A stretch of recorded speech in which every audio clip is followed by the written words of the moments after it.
What I really want to capitalize on is demonstrating how to create a dimensional, lived-in, organic balayage color, where somebody comes in with previously lightened hair, but she wants to see that dimension.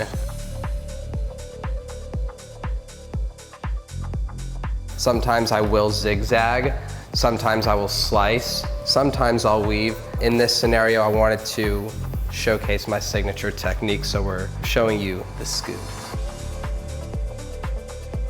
It's about the technique and it's about the placement, and you can still get that dimensional, lived-in look.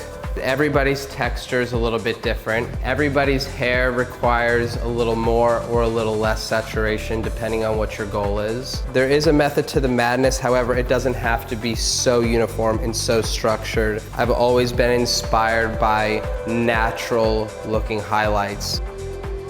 This is why I love balayage so much.